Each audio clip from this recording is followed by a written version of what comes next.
چې ما ته دا هر څه فقط هسې او لا په ښکارېږي که د یو طرف نه دوی وایي چې موږ د افغانستان نه وځو او په هر ترتیب چې موږ د افغانستان نه د وتلو فیصله کړې او د فیصلې دپاره د شیکاګو کانفرانس جوړ کړ تر څو د شیکاګو په کانفرانس کې د ناتو غړي هیوادونه ټول سره په متحده توګه باندې دا پریکړه عملي کړي. د دې ترڅنګ دوی بیا دغه کوي چې موږ افغانستان تنها نه پریږدو. دا فقط یو وروستی ډاډ دی چې غواړي د خپل سټیج د لارې نه د افغانستان ولس ته ورکړي او اطمینان ورکړي. خو تر هغې چې زه ګورم که دوی ونه شو کړی چې د 140,000 مسلح یا وسلوالو فوځونو په موجودیت کې او د 200,000 امنیتي فوځونو په موجودیت کې چې دوی ځان سره راوړي او د 300,000 افغاني پولیسو او ملي اردو په موجودیت کې ونه توانېدل چې د افغانستان امنیت سنبال کړي او دوی د افغانستان په درد وخوري. دوی په هغه وخت چې دوی خپل ټول فوځونه وباسي نو دوی به په کوم ترتیب باندې وتوانېږي چې د افغانستان مسلې لپاره د حل لار پیدا کړي او یا دا چې د افغانستان د ولس سره کومک وکړي. دا کومک په پیسو باندې نه کېږي بلکې دا کومک د ژمنو او دا چې د مخالفینو او د افغانستان د نظام او یا د امریکانو او د ټولنې ترمنځ د یو تعهد د لارې نه وشي. د افغانستان په داخل کې لکه څنګه چې حزب اعلان کړی د دولت سره کوم ستونزه نه لري ولې دا دولت خپل د بین المللي ټولنې تر نامه لاندې د امریکانو یو لاسپوڅی دولت دی هغوی راوړی.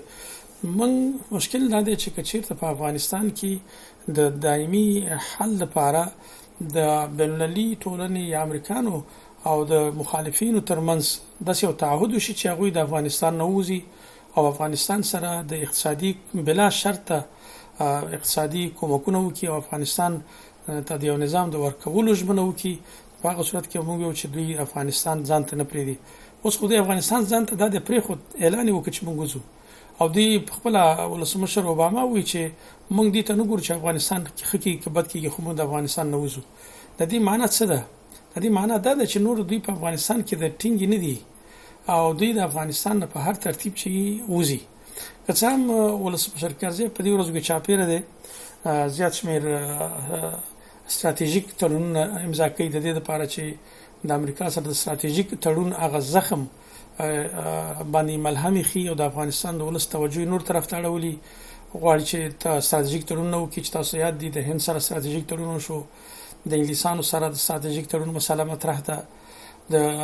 آلمان سره ستراتیژیک تړون د څو ورځې مخکې امضا شو، د استرالیا سره په شیکاګو کې د ستراتیژیک تړون امضا شو او د ترکانو سره ستراتیژیک تړون د امضا لپاره د هغوی مسله مطرح کړې ده او کېدای شي چې د ترکیې د ولسمشر عبدالله ګل او د ولسمشر کرزي ترمنځ د تړون ډېر زر لاسلیک شي. خو د دې ستراتیژیک تړونونو معنا دا نه ده چې افغانستان به دوی را بیرته په خپل لمن کې راوغورځوي،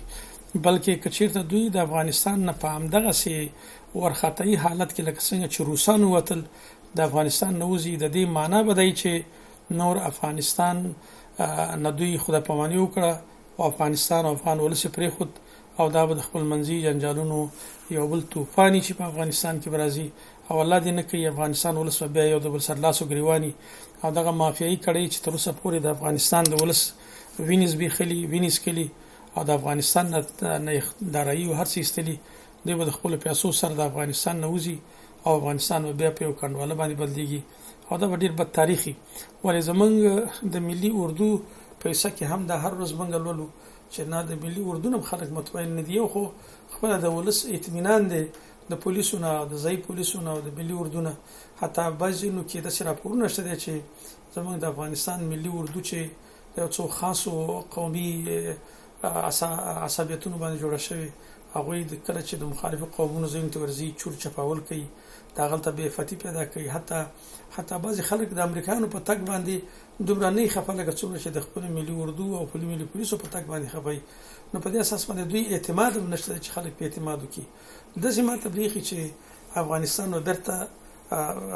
په یو بحران باندې بدلېږي. خو مخکې دې نه چې بحران بدل شي زما عرضه دی چې ستاسو د رادیو د لارې نه دا موږ مشوره ورکوو چې امریکایان او د ناتو ځواکونه په خوانه دي چې د افغانستان نه مکمله توګه ووځي افغانستان ته شاکي باید د مخالفینو سره د کاغه حزب اسلام افغانستان دی او کاغه طالبان اسلامي غورځنګ دی د دوی سره د یو راتلونکي نظام د جوړښت لپاره او په د دوی د مکمل وټولو لپاره او د افغانستان د راتلونکي په حصہ کې په یو توافقنامه او ژمنلیک باندې امضا وکړي سره ورسیږي او پس هغه افغانستان پریږدي. زه فکر کوم چې دا به د افغانستان د ولس لپاره او د هم د بین‌المللي ټولنې لپاره افغانستان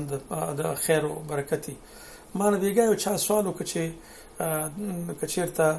امریکایان او ناتو ځواکونه وځي افغانستان به برته د مخالفینو په لاس کې ونه غورځيږي. ما غته همدا ویل چې بالکل به غورځيږي ځکه چې د بین‌المللي ټولنې یا د امریکانو یو هیبت موجود او دا و چې کچیرته امریکان دیشي او دا و شي هغه وشي اوس هغه هیبت د منځ لاړ ولی امریکایانو د بین‌المللي ټولنې په افغانستان کې داسې ماتې وخوړه چې تاریخ په یاد لري او د دې ماتې پایلې بدای چې موږ افغانان به د دې ماتې استفاده ونشو کولای خو بلکې د خلیج ملکونو او نور ملکونو به د استفاده وکولای شي ولی په هر ځای کې به د امریکایانو په خلاف او د غیر فوزي تنظیمونو په خلاف خلک راپورته کیږي خلک به د غي مقابله کوي او دا یو او د غوی د وټلو غوښتنه وکړي او دا به د غوی لپاره یو غټ شاتګ او غټ ټکانی ان شاء الله. نو په دې اساس باندې زه په دې باندې مطمئنم چې دا مسله ترغیب پورې چې د حل لاري د میز په سر باندې ونه لټول شي دغه سي د شیکاګو په غونډه کې یا په بل غونډه کې دغه یو ژمن غسل چې موږ وزو او خامخا وزو او خوشاکو نه ورته د دې معنی څه ده؟ د دې معنی هم دا ده چې موږ د افغانستان نه وزو او افغانستان ته وایو چې خدای په امان افغانان په یو کاری پیږي د دې نه بل معنی نه لري ولی دوی حتی 3.1 میلیارډ ډالر کومک ته حاضر نه دي چې د افغانستان سره وکړي او په مکمل توګه وکړي هغه لپاره کچکول ګرځي او کچکول په شرایطو باندې رانغښته کچکول دي.